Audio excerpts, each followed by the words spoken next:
ছাত্রদল মনোনীত ভিপি পদপ্রার্থী আবিদুল ইসলাম খান তিনি ইতিমধ্যে আচরণবিধি লঙ্ঘন করেছেন। শুধু নর্মাল লঙ্ঘন না, তিনি ভোট কেন্দ্রে প্রবেশ করেছেন এবং শিক্ষার্থীরা এটাকে খুবই নেতিবাচকভাবে দেখছে, নেটিজেনও নেতিবাচকভাবে দেখেছে, আমি ইতিমধ্যে দেখেছি।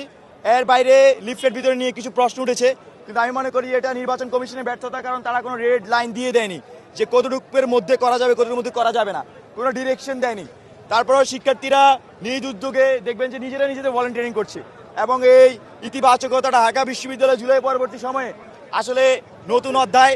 আমরা মনে করি জাতীয় নির্বাচনে এই ডাকসু নির্বাচন ব্যাপক ভূমিকা পালন করবে, এটা একটা শিক্ষা হিসেবে কাজ করবে যদি শেষ পর্যন্ত আমরা সুষ্ঠু ও নিরপেক্ষ একটা ইলেকশন পাই। বিজয়ের ব্যাপারে আমরা শতভাগ আশাবাদী, কারণ দীর্ঘদিন এই ক্যাম্পাসে আমরা কাজ করছি শিক্ষার্থীদের পক্ষে। যখন ছাত্রলীগ ছিল ওই সময়ে যদি 10 জন মানুষ দাঁড়ায়, তাদের মধ্যে আমাদের একদম টপ প্লেয়ার যারা ছিল তারা ছিলাম। যখন এই ক্যাম্পাসে 10,000 শিক্ষার্থী নেমে এসেছে তখন আমরা ছিলাম। জুলাই অভ্যুত্থানে আমাদের সৌভাগ্য হয়েছে সামনে থাকার, আমরা সর্বোচ্চ চেষ্টা করেছি নেতৃত্ব দেওয়ার। জুলাই পরবর্তী সময় আমরা শিক্ষার্থীর সাথেই আছি।